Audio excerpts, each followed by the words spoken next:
perfect mess is my perfect mess.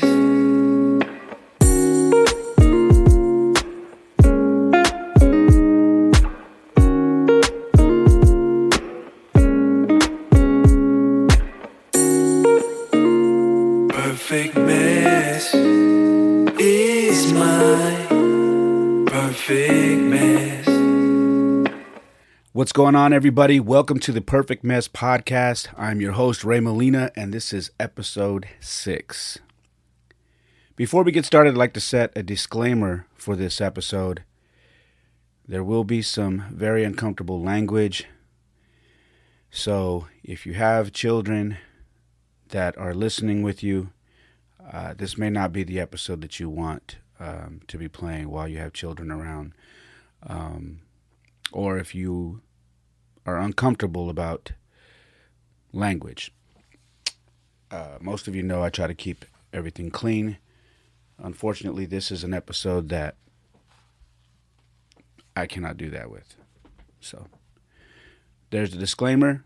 If you need to choose to listen to this at a later time, maybe in your pods and when you're alone, please do, because I would like all of you to listen to this episode.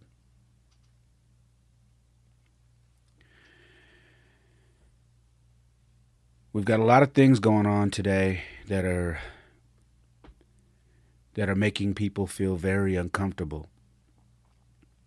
A lot of past demons that this country is still dealing with years later. Years and years later. And I tried to think how I was going to approach this situation and how I was going to tie it into my podcast.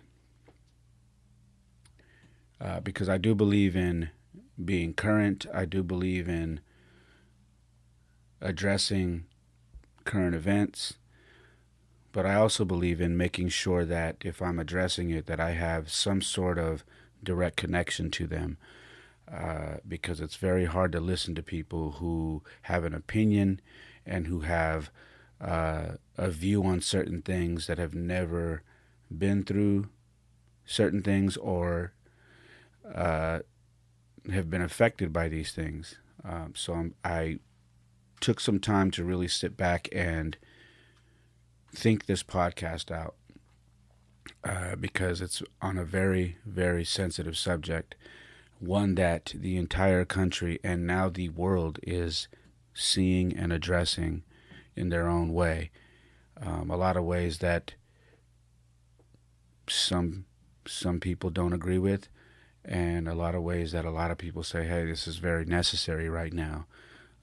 You may not like it, but we tried it another way and it didn't work. So now we are trying it this way.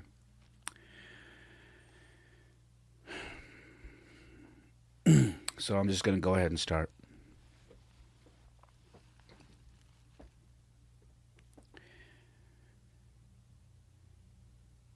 At 8 years old, I got into an argument over a desk in my classroom when I was in elementary school with a little Mexican girl. And when we were done arguing and fighting over this desk, her final words to me were, "Fuck you, you fucking gringo." I didn't really know what that meant. Now, mind you, looking at me if you're watching on YouTube, I've always been a very light-skinned Mexican and Puerto Rican kid. A lot of people always mistaken me for being Italian. They thought I was Italian. I later found out that she had called me a derogatory name for basically a white boy. That was my first experience at being called a racial name, which was weird because we were both the same. Just didn't look the same. At 10, my mother was pregnant and contemplating abortion out of fear that her family would abandon her because the father of my sister was black.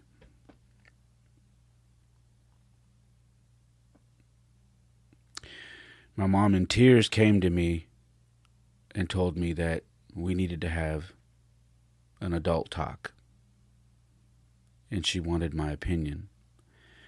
And she told me the situation. And I told her, Mom, I would love to have a little sister. I don't care what anybody thinks. Don't do that. Don't have an abortion. You got me. I'm here for you. Because it was just me and her at the time. I was able to convince my mom to not have an abortion and to have my sister.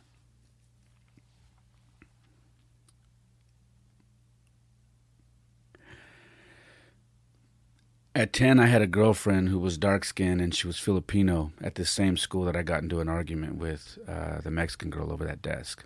This was the same school in East San Jose. I had a dark-skinned girlfriend who was Filipino and she had full lips, like really big full lips. And there was a group of kids that would follow us home from the neighborhood every day. And they would call her nigger lips. They would call her fish lips. And they would throw stuff at us.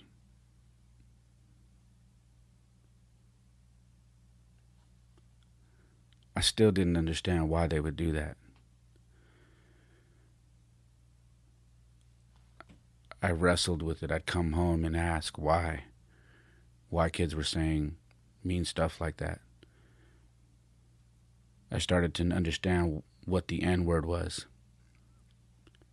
And when they were using it to a Filipino girl, I couldn't understand it. It made no sense to me.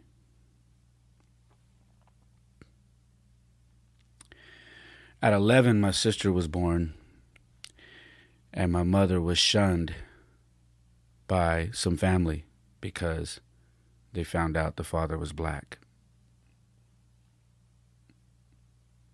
She was disowned by a brother who refused to talk to her, who refused to have her around, who refused to have us around because my sister's father was black.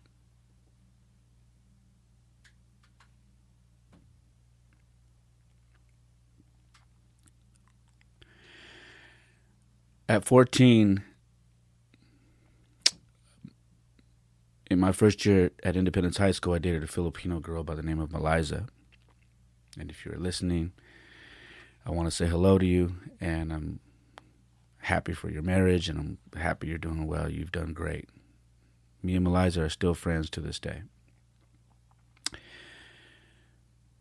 Meliza was nearly jumped a few times, and one time pretty seriously, and as I was coming out of football practice, she had ran up to me coming towards the locker room, and she was screaming and crying. And I asked her what had happened, and she told me that she had gotten jumped by a group of Mexican girls. And I said, why? She said, I don't know. One of them kept yelling, like, why am I with you? And how come he's not with, my friend likes him, and how come he's not with her? Does he not like Mexican girls? And she's like, they hate me. We can't even be together. They hate me.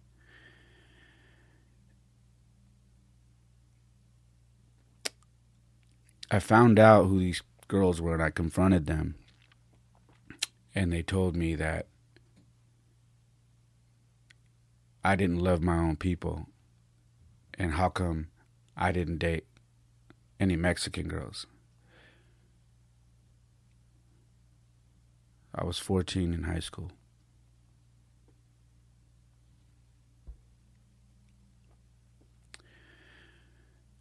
At about 15 or 16, my sister attended Hoover Elementary in San Jose, and a group of kids started calling her nigger lips.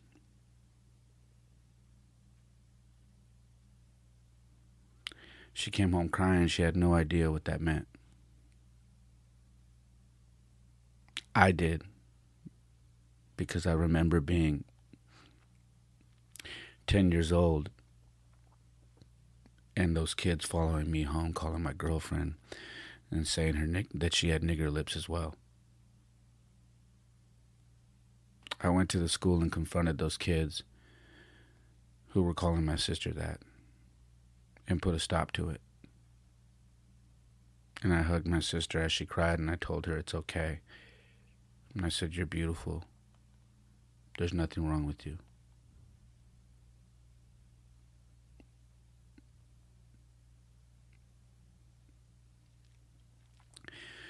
At 16 or 17, my Uncle Isaac went missing in Placerville, California, and the police department refused to look for him for a couple of weeks. Rumors were flying around that area because I have family that lives out there that they didn't want to do it because he was Mexican. It was a predominantly white city.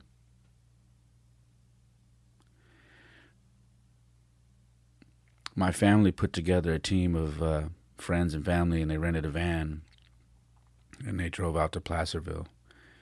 And the same day they got there, they found my uncle on the side of a highway, dead. It's assumed that he lost control of his motorcycle and went off the side of the freeway, but we don't know for sure.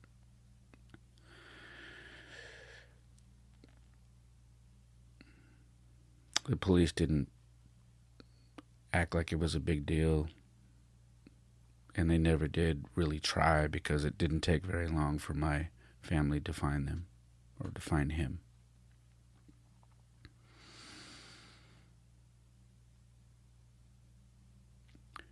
At 16 to 17, I dated a Persian girl by the name of Rabia, and I quickly found out that I was not welcome at her house because her father had strict rules about her dating out of her heritage, her nationality, and I was not welcome there. So I was kept a secret, and I was told that there would be a problem if her dad found out she was dating outside of her heritage, outside of her race. He wanted her with the Persian. Mind you, this is someone that I shared losing my virginity to together. We both did. This was someone who was special to me. I don't think it gets more special than that. We were young, and we had to keep our relationship a secret simply because I wasn't Persian.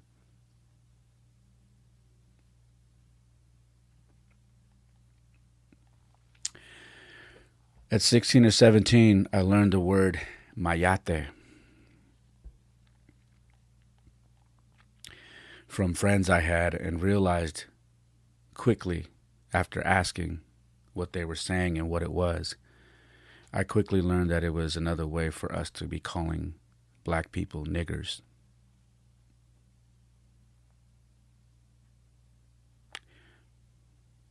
I realized that my group of friends used it easily, used it at leisure, like it was nothing, because it didn't sound as bad as nigger, but it meant the same thing.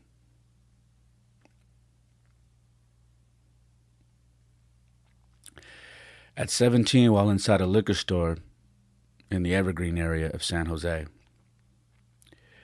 I heard then seen my cousin being picked up by his neck up against a window of that liquor store and thrown down to the ground because he apparently told some guys outside while we were inside that we don't fuck with niggers.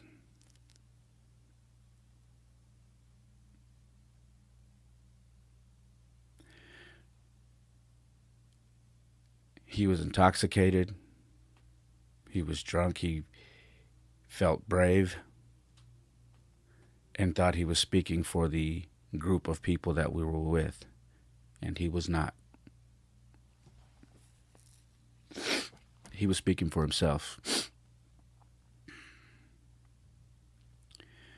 What happened afterwards was a big fight.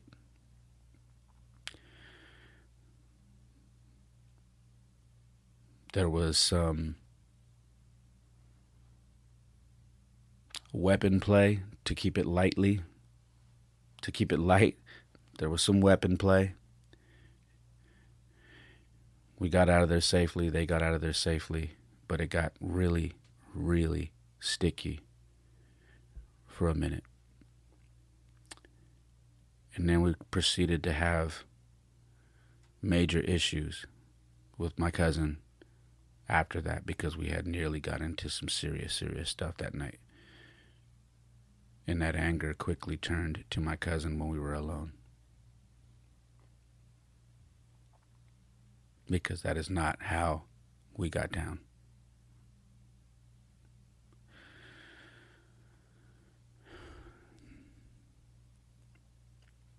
At 17, I was outside a house party in the Piedmont Hills area of San Jose, and was told we were not welcome at the house party because this isn't the barrio, is how these white kids told us. I remember looking around thinking it was a joke, and quickly finding out that it was not a joke, because it turned into a big argument.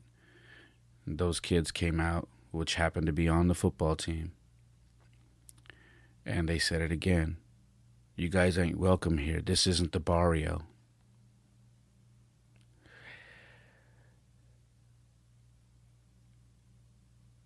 We later played those guys in a football game, and it was probably the most intense football game I had ever played.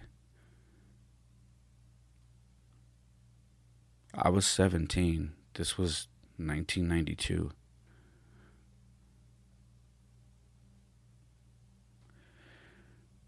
At 17, that same incident led to a midnight brawl at Piedmont Hills football field that was set up to deal with that issue. Yeah, some pretty throwback stuff, right? This was 1992, not that long ago.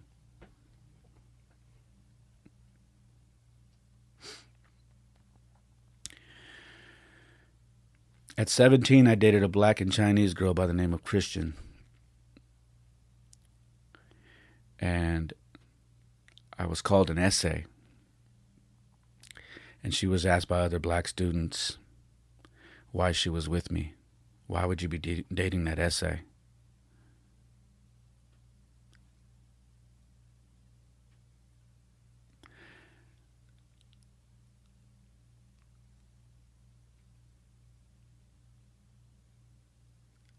I couldn't believe it, because I didn't think it was real until they started telling me stuff. Until when I would walk her to class and leave, I would hear other black guys telling me,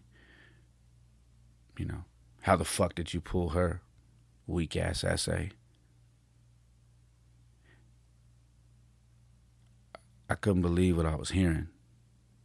I felt uncomfortable. I didn't feel safe. It was crazy, man. At 17, after Christian and I had decided to remain just friends, because honestly, it wasn't easy for us to be together. It was hard. It was a lot of pressure.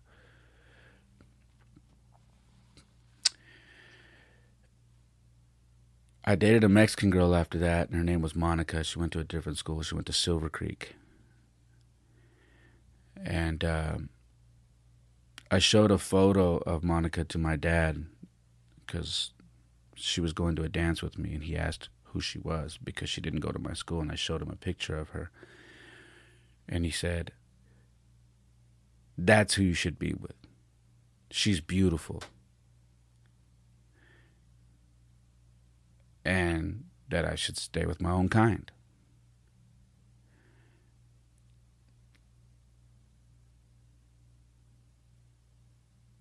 At 17, he had been upset, apparently, that I was dating someone who was black and Chinese.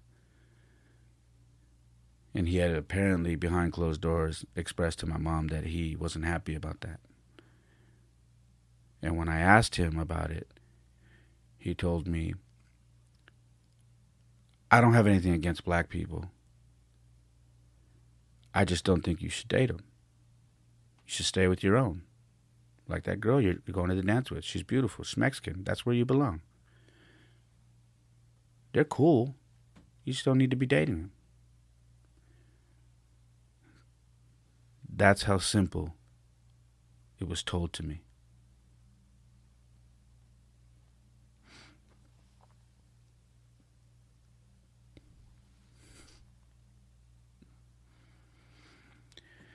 At 19, when my parents were going through their second and final divorce, my dad told the courts that he was taking care of his family and some little girl that wasn't his,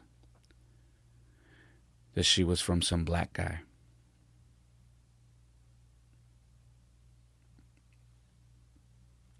After years of grooming my little sister to call him daddy,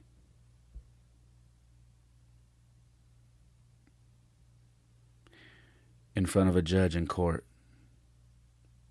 he tells the judge, I'm taking care of my family and some little girl who isn't even mine. She's from some black guy.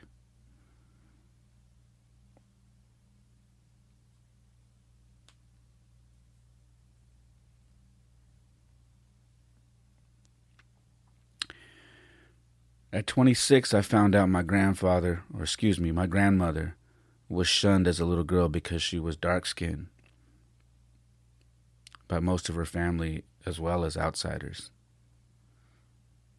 to where it messed her up for the rest of her life. She was always an outcast. She was always treated like she was nothing.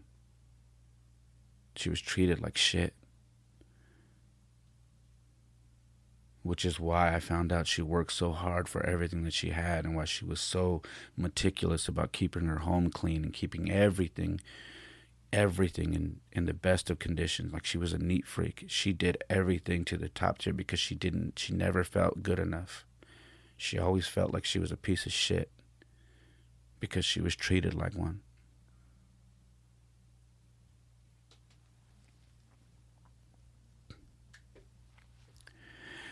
At 26, while on a walk with my grandfather,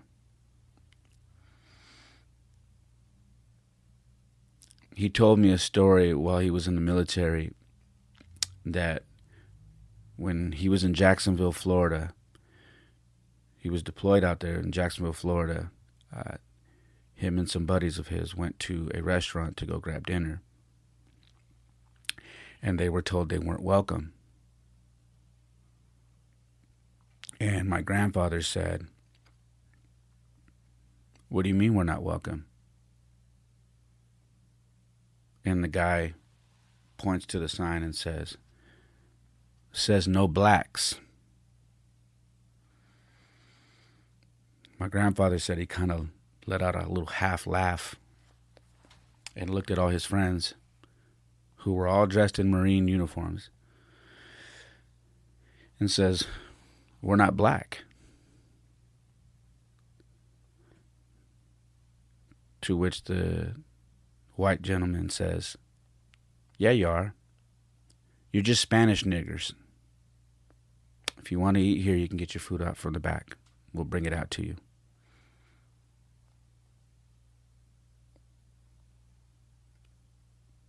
This was in the 60s.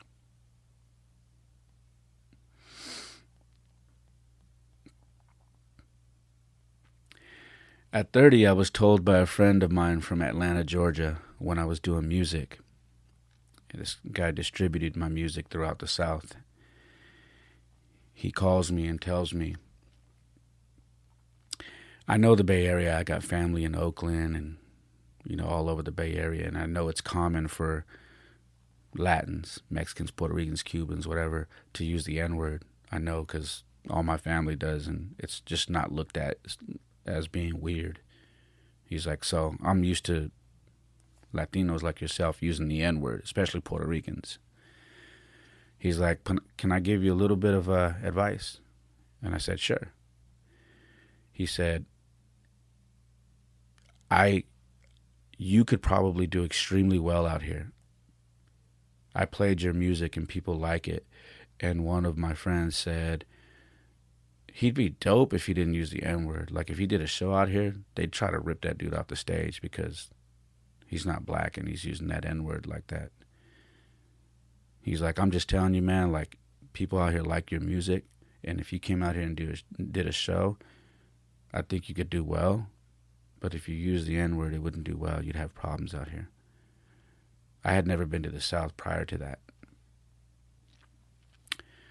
At 30, I stopped using the N-word in my music. I got a lot of flack from people in the Bay Area. I got a lot of flack from my cousins who are Puerto Rican. They're like, don't let anybody tell you not to use that. That's how we talk. And I said, yeah, but I want to see the world. I want to travel. I don't want my music to be local. Years later, I toured the entire United States and Canada. I stopped using the N-word in my music when I was 30. The best decision I ever made. That guy's name was 29. If you're watching or you're listening, thank you for educating me and showing me the bigger picture. I appreciate you.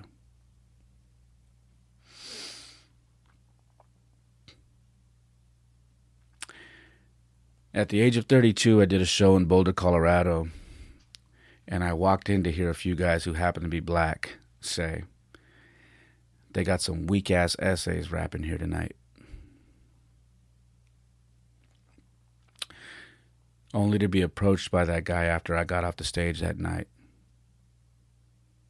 giving me a pound, saying that I was dope, that he really enjoyed my set, and that he didn't realize I was from the Bay Area, and that he loves Bay Area music. I replied to him and I said, not bad for an essay, right? And he looked at me and he said, you heard that? I said, yeah. He said, I apologize. I said, it's all good.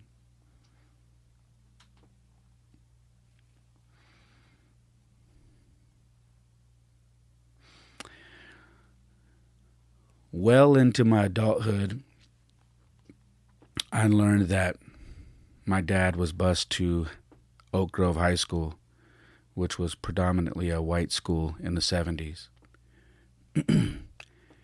And he was picked on by the white kids and even the black kids, because none of these kids were from the area. They were all getting bussed in. They had never been around each other, so they did not get along.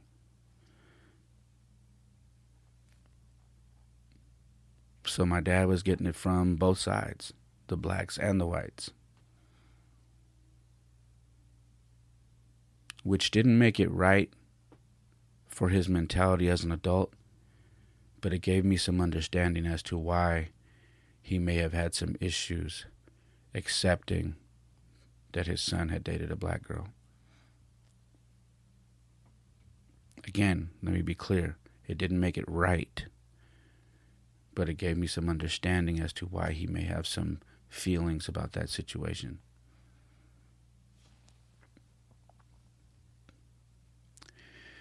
At 37 or 38,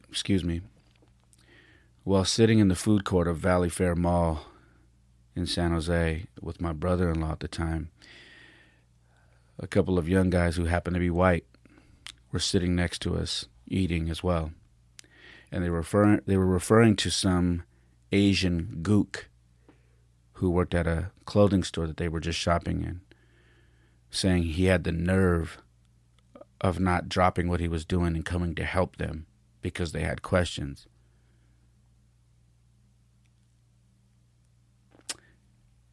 I looked over at them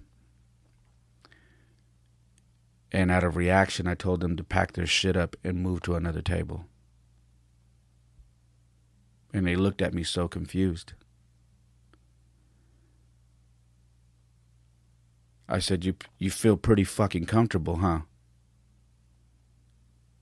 And still they were confused. I said, you thought he was a white boy, didn't you? That's my brother-in-law. He's white and Vietnamese. Now get your shit and get the fuck out of here.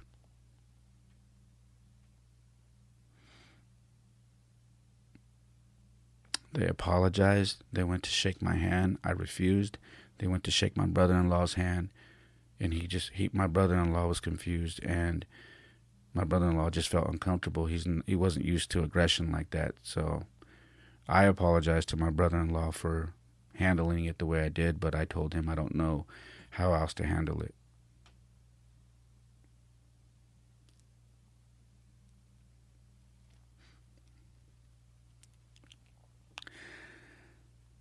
At 7, my son Jordan asked me if Donald Trump hated all Mexicans while we were watching the election on the news.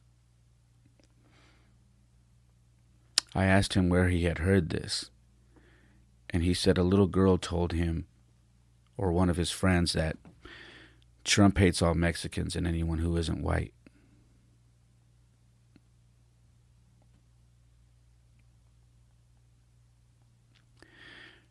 I had to explain to him very carefully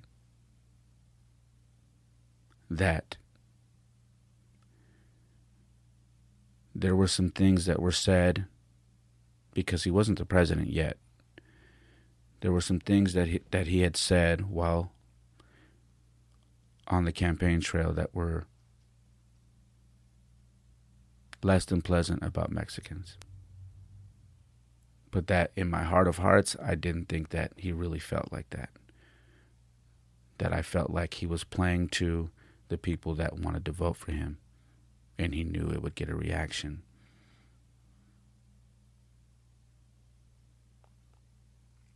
That was a very hard thing to explain to my son. He was 7.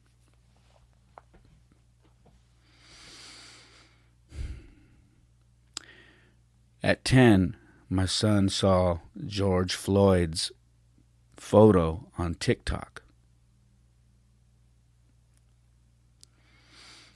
and asked what happened. I explained in as much detail as I could to a 10-year-old. And I found out he saw it on TikTok after I was watching a few videos of protesters and people that were rioting in all these different cities about it. And he had told me that he had seen something on TikTok.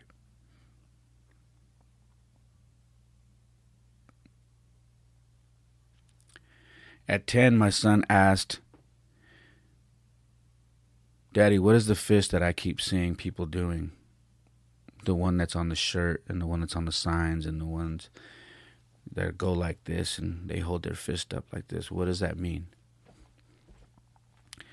And I said, it's a show of support, solidarity with the movement, and being as one.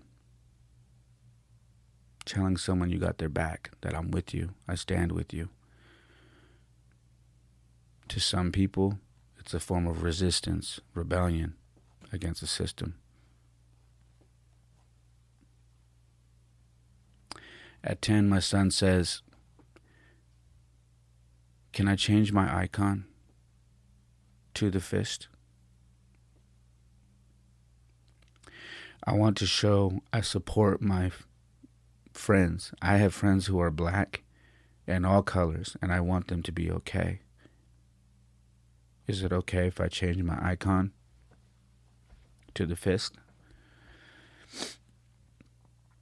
I looked at him and I smiled and I said, yeah, that is okay.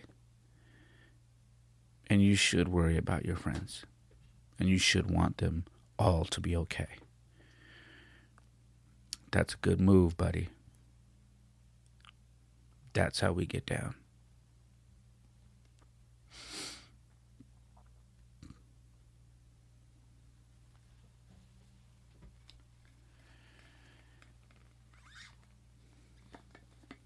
1 second.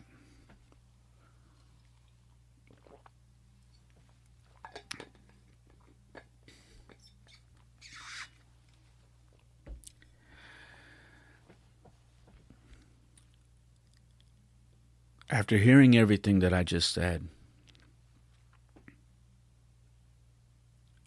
I want you all to understand that racism is a problem. Racism exists. But more importantly, racism is learned. Nobody comes out a racist. Nobody is born a racist. Nobody is born with an elite sense of, I am better than you. It is learned. Which also means it can be unlearned.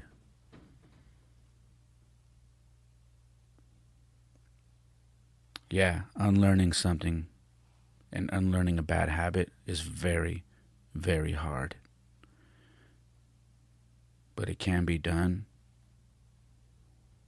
And with regards to racism, it should be done.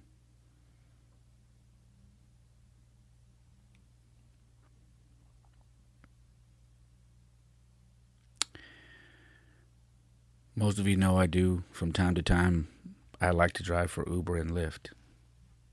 Do I have to do it? Nah. But I'm a people person. I love meeting people from all backgrounds. I love talking. I have a podcast. I obviously love to talk.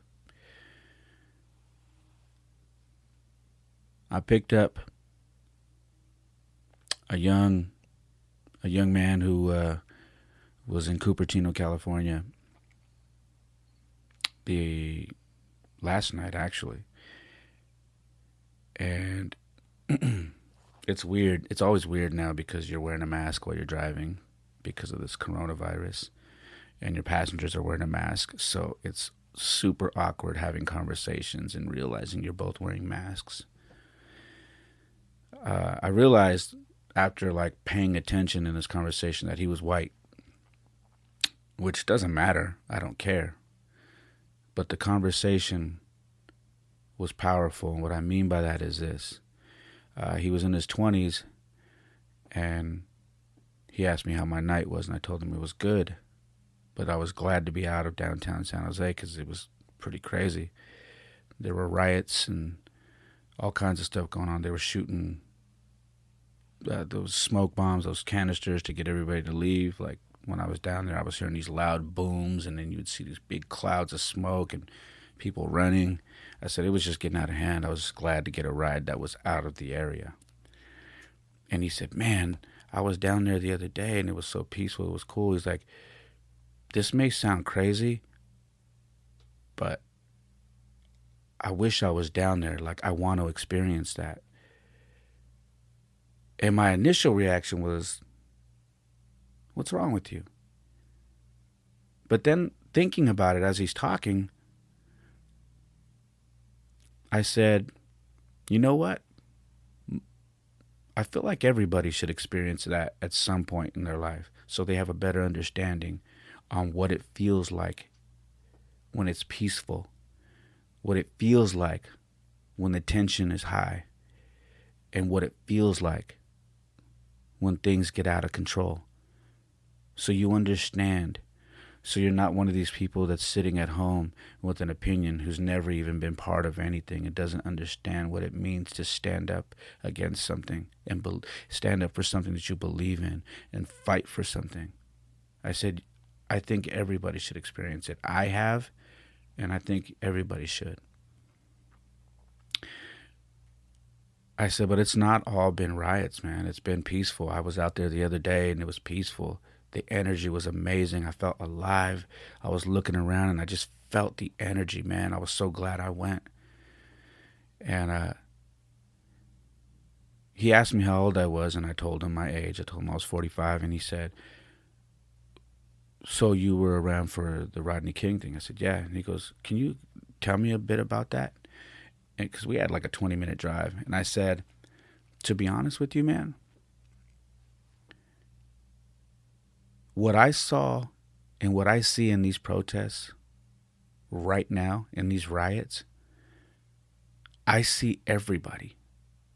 I see blacks, Asians, whites, Latinos, Middle Eastern cats.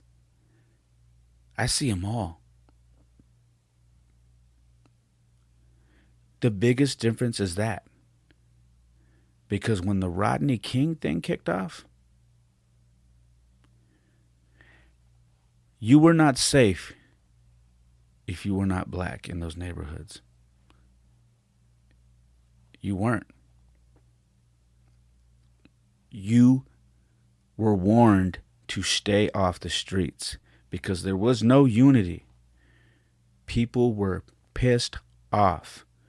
And they weren't just looting and burning cop cars and burning buildings and whatnot.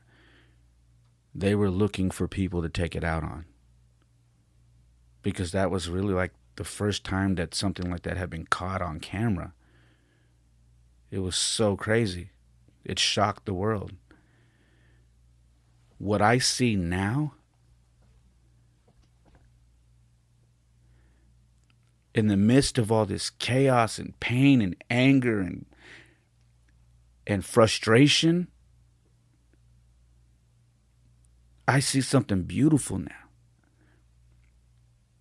Now, even in the riots, I see blacks, whites, Latinos, Asians, Middle Eastern. I see them all together,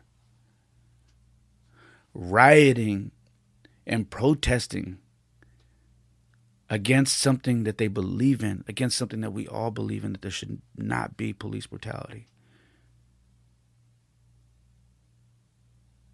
That it is obvious there is a race problem when it comes to African Americans being pulled over or detained by police officers, that it is obvious that there is still an issue. And in 2020, that is mind-boggling. I said, but that is the biggest difference from the Rodney King protest and riots. There was no unity there. There is unity now.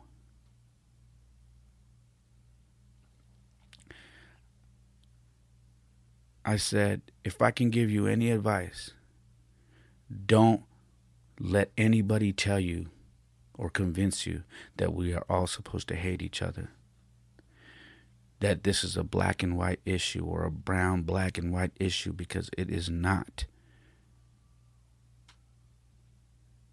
Don't let someone convince you that we are supposed to hate each other. It is not true. In the midst of all this stuff going on, we are more united than we think we are. You have to pay attention.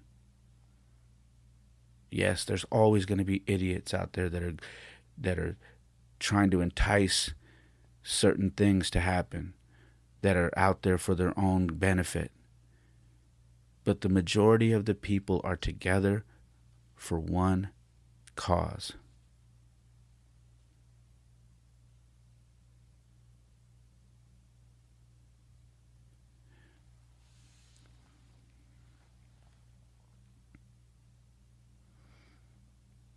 Racism is learned. None of us are born racist. It is taught. It is your duty,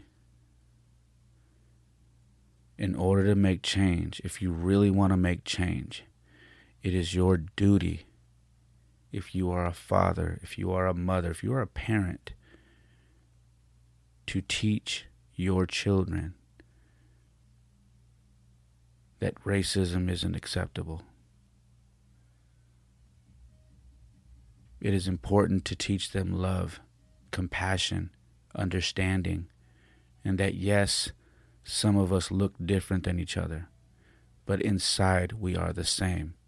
It is important that we do that. The other thing is this. It is important for you to use your voice when you are around your friends and your family or coworkers who think it is okay to let racial jokes or things that are super insensitive with regards to race fly. If people feel comfortable talking about different races and degrading them, being derogatory with regards to race in front of you, if they feel comfortable in front of you, there is a problem. And if you really want to make a change, you have to be bold enough to stand up, use your voice and say, that doesn't fly around me. And if it used to, you let them know it doesn't fly anymore. That's going to be tough for a lot of people because a lot of us have family members, dads, moms, aunts, uncles, grandpa, grandma, brothers, sisters, cousins that have major issues with race. But again, it is taught, it is learned. It can be unlearned. It starts with us. It starts with you. It starts with me. You have to make it uncomfortable so people don't feel that they can be that way around you. So they watch their fucking mouth when they are around you.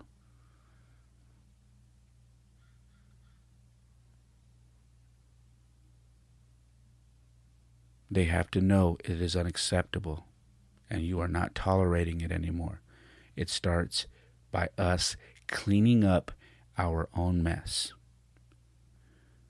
Going out and protesting and doing what you do out there is great. But if you leave that and you go home to the same bullshit, you haven't fixed anything. We have to fix our homes. We have to fix our families. We have to fix our friends. And then we can conquer the world.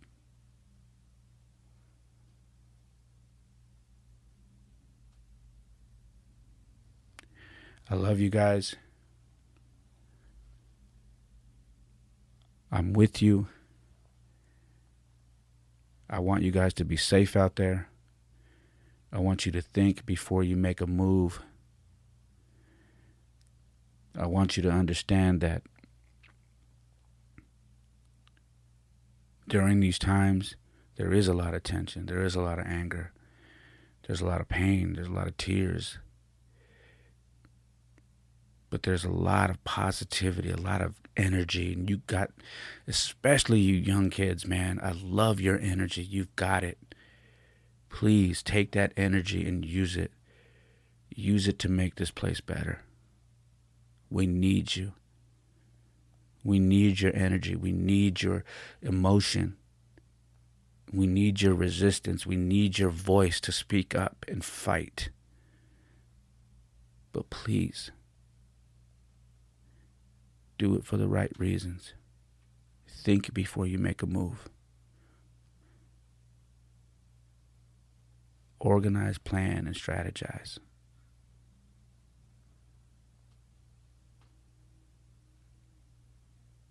We can get through this. All of us. Again, I love you guys. Please be safe out there. Take care of yourselves. And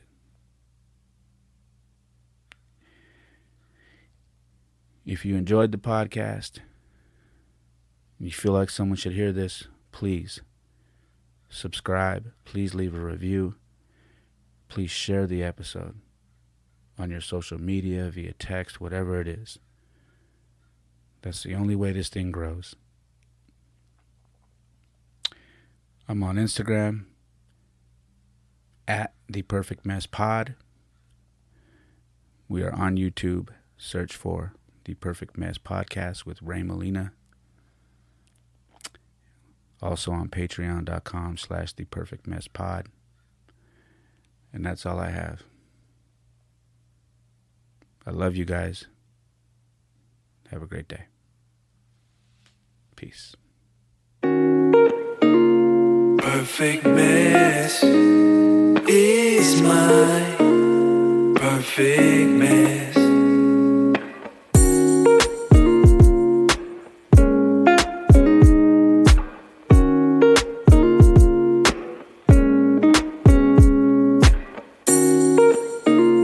Perfect mess is my perfect mess.